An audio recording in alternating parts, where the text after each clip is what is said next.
동양 철학 굉장히 우리 공인중개사한테 도움이 되는데 네. 그러면 이제 결국은 뭔가 처음에 접근하려고 그러면 너무 또 어렵게 배우고 네. 너무 힘든 거지 않습니까? 예. 그래서 동양 철학을 좀 쉽게 배울 수 있는 방법이 네. 뭐가 있을까 싶어요. 뭐 저 같은 경우는 제가 네. 제가 스스로 뭐 쓴 책들 자부심이 있으니까 뭐 제 책을 좀 보시면 동양철의 기본을 닦는 데 도움이 될 거라고 말씀을 좀 드리는데요. 네. 뭐 임용환 선생님도 있고 뭐 저 같은 경우도 있고 근데 좀 어떻게 보면 동양 철학을 한 학자들이 좀 네. 더 좀 책을 뭐라고 해야 될까요? 대중들의 언어로 좀 쉽게 많이 써냈으면 좋겠는데 좀 이게 좀 문제가 뭐가 있냐면 네네. 동양 철학 시장이 너무 좁다 보니까 잘 좀 팔리지가 않다 보니까 더욱더 역량 있는 어떤 그런 사람들이 잘 몰리지가 않는데 뭐 저는 책 14권 냈지만 앞으로 더 좀 노력을 하겠고요. 또 좋은 쉬운 책이 많이 있진 않지만 그래도 제가 봤을 때는 공부의 기본 역시 자율적인 독서인 것 같아요. 책을 읽고 메모를 하고 메모한 것을 또 외우고 다시 한번 또 메모한 것은 좋은 게 뭐냐면 처음엔 저자의 생각을 그대로 따라가지만 메모를 하면 이게 삿바가 되거든요. 삿바가 시키면 삿바가 있지 않습니까? 예. 그래서 메모를 해두면 나중에 두 번째, 세 번째 읽을 때는 저자의 의견들을 비판적으로 검토하면서 내 생각을 또 또렷하게 만들 수가 있거든요. 네. 그래서 동양 철학 책들 보시면서 어떻게 좀 메모해 가시고 두 번, 세 번 거듭해서 읽고 외울 건 외우고 저자의 생각에 의문을 푸는 건 풀어가면서 내 생각을 좀 공굴려 가보면 어떨까 좀 싶습니다. 예. 결국은 책을 통해 가지고 쉽게 이제 배울 수 있는데 거기에다 특히나 이제 메모를 첨삭을 하다 보면 결국은 나의 어떤 생각이 만들어지고 그에 따라서 뭔가 확실한 어떤 자기 주관이 세계관이 형성될 수 있다. 뭐 그런 뜻으로 느껴집니다. 그런데 이제 요즘에 보면 뭐 저희들도 유튜브 하지만 또 우리 작가님 또 유튜브 채널도 있지 않습니까? 예, 채널 있습니다. 뭐 시간이 날 때는 뭐 간단히 할 때는 또 채널 통해서도 또 뭔가 관심도를 높일 수 있고 또 흥미를 또 느낄 수도 있으니까 유튜브 채널 같은 것도 봐도 더 좀 좋을 것 같다 생각도 들고요. 저 같은 경우는 유튜브 동양 철학 그걸 시작을 했는데 돈 벌려는 생각보다는 이런 게 좀 있습니다. 뭐가 있냐면 좀 지금 시대에 더욱더 와닿는 이야기일 수도 있는데 사실 인문학을 하려면 인문학은 어떻게 보면 유한계급이 해야 될 일일 수가 있어요.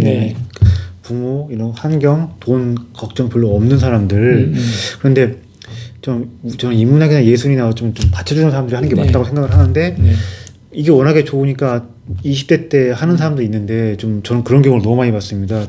이런 생활에 문제가 있고 뭐 그런 생활이 안 굴러다 보니까 갈팡질팡 하다가 결국 생활에 돈도 못 벌고 인문학에서 어떤 뚜렷한 자기 성취도 못 이루고 하다가 그냥 20대 30대로 허송세월로 보내신 분들 너무 많이 봤는데 뭐 저가 동양철학 대학교라는 유튜브를 하고 있고 많은 영상을 올린 이유가 뭐냐면요.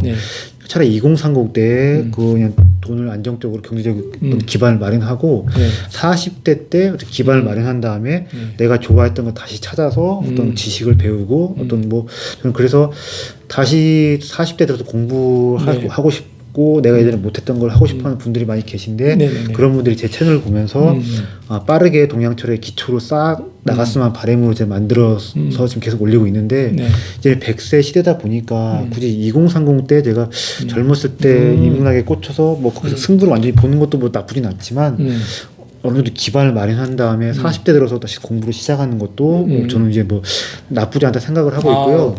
이제 대학에서도 교수님들이 좀 생각을 바꿔야 되는 이유는 게 20대, 30대 젊은 제자들만 받아서 가르치는 것이 아니라 나랑 나이 비슷하고 나보다 나이 많은 제자들도 받아서 얼마든지 또 훌륭한 어떤 연구자로 키워내겠다 하는 그런 마음가짐도 좀 있어야 되지 않나 싶습니다.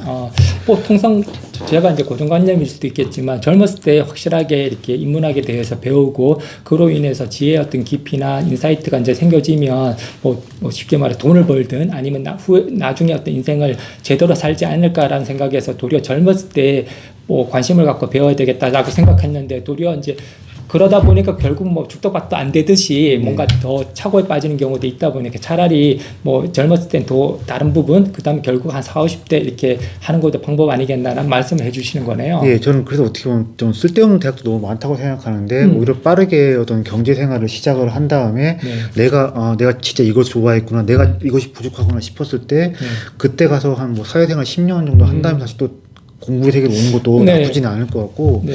무조건 19살에 대학을 가서 무슨 뭐 서울의 수도권 소재대 대학 나와서 무슨 회사 뭐 메이저 중견기업 네. 들어가서 그다음에 이렇게 또 너무 정해진 삶의 루트를 따르는 것보다는 이제 좀 다른 방식의 어떤 뭐 공부에 대한 접근, 뭐 방식, 어떤 삶의 경로를 짜는 것도 좀 있어야 되지 않나 싶습니다. 예. 뭐 결국 평생 배워야 된다 그런 네. 생각이 이제 드는 이유는 결국은 일을 하면서 내가 너무 부족하다 이걸 더 배워야 되겠다 그런 생각이 솔직히 들지 않습니까? 그러다 보니까 더 배우고 더 알고 싶고 그런 욕망이 생기는데 뭐 도리어 어찌 보면 뭐 그냥 과감한 얘기일 수도 있겠지만 도리어 대학교를 가지 말고 일을 하다가 도리어 나중에 이제 뭐 대학교도 갈 수도 있는 부분인 거고 필요에 의해서 뭐 그럴 수도 있는 네, 거예요. 사실 그 대학원에서 보면 명문대 나온 그 대학원 젊은 대학원생보다 사회생활 좀 하신 분들 중에서 아, 내가 진짜 이것이 부족하고 내가 정말 이게 모른다는 것을 확실히 아시는 분들이 네.